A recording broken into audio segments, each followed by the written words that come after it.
ഇന്നത്തെ നമ്മുടെ റെസിപ്പി നുറുക്ക് ഗോതമ്പ് കൊണ്ട് വളരെ സിമ്പിളായിട്ട് ചെയ്യാൻ പറ്റുന്ന ഒരു 10 മിനിറ്റ് കൊണ്ട് റെഡിയാക്കി എടുക്കാൻ പറ്റുന്ന ലഡുവിൻ്റെ റെസിപ്പിയാണ്. ബൂന്തി ലഡു ഒക്കെ കഴിക്കുന്ന അതേ ടേസ്റ്റ് തന്നെ നമുക്കിത് ഉണ്ടാക്കിയെടുക്കാം. അപ്പോൾ നമുക്ക് നോക്കാം എങ്ങനെയാണ് ചെയ്യുന്നതെന്ന്. പിന്നെ വീഡിയോസൊക്കെ നിങ്ങൾക്ക് ഇഷ്ടമാകുന്നുണ്ടെന്നുണ്ടെങ്കിൽ ചാനൽ എല്ലാവരും ഒന്ന് സബ്സ്ക്രൈബ് ചെയ്ത് സപ്പോർട്ട് ചെയ്യണേ. അപ്പോൾ ഈ ഒരു ലഡു ഉണ്ടാക്കാൻ വേണ്ടിയിട്ട് ഞാനിപ്പോൾ ഇവിടെ 1 കപ്പ് നുറുക്ക് ഗോതമ്പാണ് എടുത്തത്. 2 ടൈപ്പിലുള്ള നുറുക്ക് ഗോതമ്പ് നമുക്ക് കടയിൽ നിന്ന് വാങ്ങിക്കാൻ കിട്ടും. ഞാനിപ്പോൾ ഇവിടെ ഈ ഒരു ചെറിയ തരിയോട് കൂടിയിട്ടുള്ള നുറുക്ക് ഗോതമ്പാണ് എടുത്തത്. ഈ നുറുക്ക് ഗോതമ്പ് നന്നായിട്ട് കഴുകി വൃത്തിയാക്കിയതിന് ശേഷം ഒരു അരിപ്പയിലിട്ട് നന്നായിട്ട് വെള്ളമൊക്കെ പോകാൻ വേണ്ടി വെക്കുക ആദ്യം. ഇനി നമ്മളിത് വെള്ളത്തിലിട്ട് കുതിർക്കാൻ വെക്കേണ്ട ആവശ്യമൊന്നുമില്ല കേട്ടോ. ഡയറക്റ്റായിട്ട് തന്നെ നമുക്ക് നന്നായിട്ട് കഴുകി വൃത്തിയാക്കിയതിന് ശേഷം ഒരു അരിപ്പയിലിട്ട് വെച്ചാൽ മതി. ഇനി നമുക്കൊരു മിക്സിയുടെ ജാർ എടുത്തിട്ട് അതിലേക്ക് ഒരു 1/4 കപ്പ് പഞ്ചസാര ഇട്ട് കൊടുക്കാം. ഇതൊന്ന് പൊടിച്ചെടുക്കാം. ഞാനിപ്പോൾ ഇവിടെ പഞ്ചസാര നന്നായിട്ട് പൊടിച്ചെടുത്തിട്ടുണ്ട്. ഇനി നമുക്കിതൊരു സൈഡിലേക്ക് മാറ്റി വെക്കാം. ഇപ്പോൾ ഈ നുറുക്ക് ഗോതമ്പിൽ ഒട്ടും വെള്ളമൊന്നുമില്ല. ഇനി നമുക്കിതൊരു ബൗളിലേക്ക് ഇട്ടിട്ട് മാറ്റി വെക്കാം.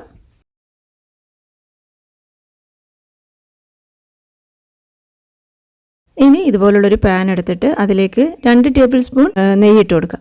എൻ്റെ കയ്യിലിപ്പോൾ നെയ്യില്ലാത്തതുകൊണ്ട് ഞാനിതിലേക്ക് ബട്ടറാണ് ഇട്ട് കൊടുക്കുന്നത്. ബട്ടർ ഇട്ട് കൊടുത്തിട്ടുണ്ടെങ്കിൽ നല്ല ടേസ്റ്റ് തന്നെ ആയിരിക്കും.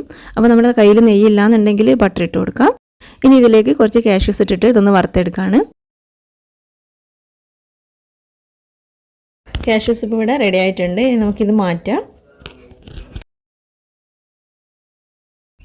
പിന്നെ ഇനി ഇതിലേക്ക് കുറച്ച് കിസ്മിസും കൂടെ ഇട്ടിട്ട് ഒന്ന് വറുത്തെടുക്കാം. കിസ്മിസ് ഇപ്പോൾ ഇവിടെ റെഡി ആയിട്ടുണ്ട്. ഇനി നമുക്കിതും ഒരു പാത്രത്തിലേക്ക് മാറ്റി വെക്കാം. ഇനി നമുക്ക് വേണമെന്നുണ്ടെങ്കിൽ ഈ പാനിലേക്ക് നമ്മൾ അരിച്ച് മാറ്റി വെച്ച നുറുക്ക് ഗോതമ്പ് ഇട്ടിട്ട് ജസ്റ്റ് ഒന്ന് വറുത്തെടുക്കാം. ഞാനിപ്പോൾ ഇവിടെ വറുത്തെടുക്കുന്നില്ല. അപ്പോൾ നിങ്ങൾക്ക് താല്പര്യം ഉണ്ടെന്നുണ്ടെങ്കിൽ അത് വറുത്തെടുക്കാം. ഈ ഒരു പാനിലിട്ടിട്ട് തന്നെ വറുത്തെടുക്കാം. ഞാനിപ്പോൾ ഇതിലേക്ക് 2.5 കപ്പ് വെള്ളം ഒഴിച്ചു കൊടുക്കുകയാണ്. 1 കപ്പ് നുറുക്ക് ഗോതമ്പ് വേവിക്കാൻ 2.5 കപ്പ് വെള്ളം കണക്കായിരിക്കും. ജസ്റ്റ് ഒന്ന് ഇളക്കി കൊടുക്കാം. എന്നിട്ട് ഇനി ഇതിലേക്ക് നമ്മൾ വെള്ളമൊക്കെ വാർത്ത് വെച്ച നുറുക്ക് ഗോതമ്പ് ഇതിലേക്ക് ഇട്ട് കൊടുക്കാം. വെള്ളം തിളയ്ക്കാൻ വേണ്ടി വെയിറ്റ് ചെയ്യൊന്നും വേണ്ട. ഈ ഒരു സമയത്ത് തന്നെ നമുക്കിതിലേക്ക് നുറുക്ക് ഗോതമ്പ് ചേർത്ത് കൊടുക്കാം. നന്നായിട്ടൊന്ന് ഇളക്കി കൊടുക്കാം. ഇനി ഞാനിതിലേക്ക് കുറച്ച് കളറ് ചേർത്ത് കൊടുക്കുന്നുണ്ട്. ഇത് നമുക്ക് താല്പര്യം ഉണ്ടെങ്കിൽ മാത്രം ചേർത്ത് കൊടുത്താൽ മതി. പിന്നെ നിങ്ങളുടെ കയ്യിൽ മഞ്ഞൾപ്പൊടിയാണുള്ളതെന്നുണ്ടെങ്കിൽ മഞ്ഞൾപ്പൊടി ചേർത്ത് കൊടുത്താലും മതി. ഞാനിപ്പോൾ ഇവിടെ കുറച്ച് കളറാണ് ചേർത്ത് കൊടുക്കുന്നത്. കളറ് വേണമെന്നുണ്ടെങ്കിൽ മാത്രം ചേർത്ത് കൊടുത്താൽ മതി. ഇപ്പോൾ ഇതിവിടെ തിളച്ച് വരുന്നുണ്ട്. ഈ ഒരു സമയത്ത് നന്നായിട്ടൊന്ന് ഇളക്കി കൊടുത്തതിന് ശേഷം ഇതൊന്ന് അടച്ചു വെച്ചതൊന്ന് വേവിച്ചെടുക്കണം. ഒരു മീഡിയം ഫ്ലെയിമിലാണ് നമ്മൾ വേവിച്ചെടുക്കേണ്ടത്. ഒരു 5 മിനിറ്റ് ഇതുപോലൊന്ന് അടച്ചു വെച്ച് വേവിച്ചെടുക്കണം. ഇടയ്ക്ക് ഇതുപോലൊന്ന് ഇളക്കിയിട്ട് കൊടുക്കാം. ഇടയ്ക്ക് ഒരു 2-3 തവണ ഇതുപോലെ ഒന്ന് അടപ്പ് മാറ്റിയിട്ട് നന്നായിട്ടൊന്ന് ഇളക്കിയിട്ട് കൊടുക്കണം.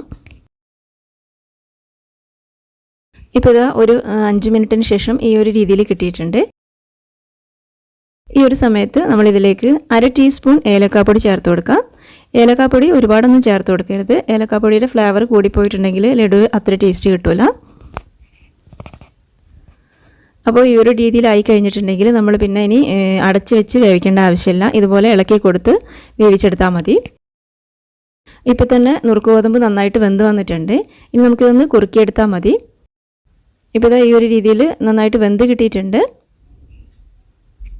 ഇനി ഈ വെള്ളമൊക്കെ വറ്റുന്ന രീതിയിൽ നമുക്കിതൊന്ന് വറ്റിച്ചെടുത്താൽ മതി.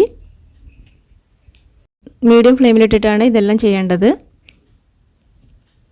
നന്നായിട്ട് ഇളക്കി കൊടുത്ത് ഇതൊന്ന് വറ്റിച്ചെടുക്കണം.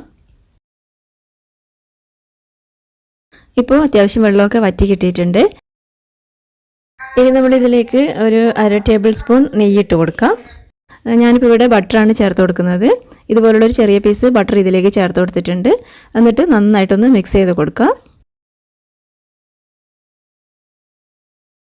പിന്നെ ഇനി ഇതിലേക്ക് നമ്മൾ നേരത്തെ പൊടിച്ചു വെച്ച പഞ്ചസാരയാണ് ചേർത്ത് കൊടുക്കുന്നത്. പിന്നെ നമ്മൾ പൊടിച്ചു വെച്ച പഞ്ചസാര മുഴുവനായിട്ട് ഇതിലേക്ക് ചേർക്കണമെന്ന് നിർബന്ധമൊന്നുമില്ല. നമ്മുടെ മധുരത്തിനനുസരിച്ച് നോക്കിയിട്ട് ചേർത്ത് കൊടുത്താൽ മതി. ഞാനിപ്പോൾ ഇവിടെ ഒരു 1/4 ഭാഗം ചേർത്ത് കൊടുത്തിട്ടുണ്ട്. നമ്മൾ നേരത്തെ പൊടിച്ചു വെച്ചതിൽ നിന്ന് 1/4 ഭാഗം ഇതിലേക്ക് ചേർത്ത് കൊടുത്തിട്ടുണ്ട്. നന്നായിട്ട് മിക്സ് ചെയ്ത് യോജിപ്പിച്ചതിന് ശേഷം മധുരം നോക്കിയിട്ട് നമുക്ക് ആവശ്യമുണ്ടെന്നുണ്ടെങ്കിൽ കുറച്ചുകൂടെ ചേർത്ത് കൊടുക്കാം. ഞാനിപ്പോൾ ഇവിടെ കുറച്ചുകൂടെ ചേർത്ത് കൊടുക്കുകയാണ്. മധുരമൊക്കെ നമ്മുടെ ഇഷ്ടത്തിനനുസരിച്ച് ചേർത്ത് കൊടുത്താൽ മതി. ഓരോരുത്തരുടെയും മധുരം വ്യത്യാസം ഉണ്ടാവും. അപ്പോൾ നമുക്ക് ആവശ്യത്തിനുള്ള മധുരം ചേർത്ത് കൊടുക്കാം. നന്നായിട്ട് ഇളക്കി യോജിപ്പിക്കാം. ഇപ്പോൾ ഈ ഒരു രീതിയിൽ കിട്ടിയതിന് ശേഷം നമ്മളിതിലേക്ക് നമ്മൾ നേരത്തെ വറുത്ത് വെച്ച കാഷ്യൂസും കിസ്മിസും ഇതിലേക്ക് ഇട്ട് കൊടുക്കുക. നന്നായിട്ട് മിക്സ് ചെയ്ത് കൊടുക്കുക. ഇപ്പോൾ ഇതിവിടെ ലഡുവിൻ്റെ ഷേപ്പാക്കി എടുക്കാൻ പാകത്തിന് പിടിക്കാൻ പാകത്തിന് കിട്ടിയിട്ടുണ്ട്. ഇനി നമുക്ക് ഫ്ലെയിം ഓഫ് ചെയ്ത് വെക്കാം. ചൂടാറിയതിന് ശേഷം നമുക്കിത് ലഡുവിൻ്റെ ഷേപ്പാക്കി എടുക്കാം. നമ്മൾ ഫ്ലെയിം ഓഫ് ചെയ്യുന്ന സമയത്ത് ഈ ഒരു രീതിയിലാണ് കേട്ടോ ഇരിക്കേണ്ടത്. ഇപ്പോൾ ഇതിവിടെ അത്യാവശ്യം ഒന്ന് ചൂടാറിയിട്ടുണ്ട്. നമുക്ക് വേണമെന്നുണ്ടെങ്കിൽ ഈ ഒരു സമയത്ത് നമുക്ക് ലഡുവിൻ്റെ ഷേപ്പാക്കി എടുക്കാം. അതല്ലെങ്കിൽ നന്നായിട്ട് ചൂടാറിയതിന് ശേഷം ലഡുവിൻ്റെ ഷേപ്പാക്കി എടുക്കാം. ഇപ്പോൾ ഇവിടെ നന്നായിട്ട് ചൂടാറിയിട്ടുണ്ട്. നമ്മുടെ കയ്യിൽ ഇതുപോലെ കുറച്ച് ഓയിൽ തടവാണെന്നുണ്ടെങ്കിൽ ലഡുവിൻ്റെ ഷേപ്പാക്കി എടുക്കാൻ വേണ്ടിയിട്ട് ഈസി ആയിരിക്കും. ഇപ്പോൾ ഇതാ ഞാൻ ഈ ഒരു ഷേപ്പിൽ ആക്കിയെടുത്തിട്ടുണ്ട്.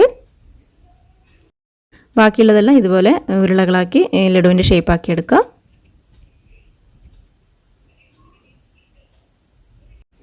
വളരെ സിമ്പിളായിട്ട് ചെയ്യാൻ പറ്റുന്ന ഒരു സ്വീറ്റ് റെസിപ്പിയാണ്. അപ്പോൾ എല്ലാവരും ഇതുപോലെ ഒന്ന് ചെയ്ത് നോക്കുക. നമുക്ക് ബൂന്തി ലഡു ഒക്കെ കഴിക്കുന്ന അതേ ടേസ്റ്റ് തന്നെ ഇത് കിട്ടും. വളരെ സിമ്പിളാണ് ചെയ്യാനും. ബൂന്തി ലഡു കുറച്ചൊക്കെ ബുദ്ധിമുട്ടാണല്ലോ. ഇത് വളരെ ഈസിയാണ്. അപ്പോൾ എല്ലാവരും ഇതുപോലെ ഒന്ന് ചെയ്ത് നോക്കുക. നല്ല ഹെൽത്തിയുമാണ്. ഇപ്പോൾ നമ്മുടെ കയ്യിൽ നാട്ടിലൊക്കെ നുറുക്ക് ഗോതമ്പൊക്കെ ഒരുപാടുണ്ടല്ലോ. അപ്പോൾ ഈ ഒരു സമയത്ത് നമുക്കിത് ചെയ്ത് നോക്കാൻ പറ്റുന്ന നല്ലൊരു റെസിപ്പിയാണ്. അപ്പോൾ നിങ്ങൾക്ക് വീഡിയോ ഇഷ്ടമായെങ്കിൽ ലൈക്ക് ചെയ്യാനും ഷെയർ ചെയ്യാനും സബ്സ്ക്രൈബ് ചെയ്യാനും മറക്കരുത് കേട്ടോ. താങ്ക്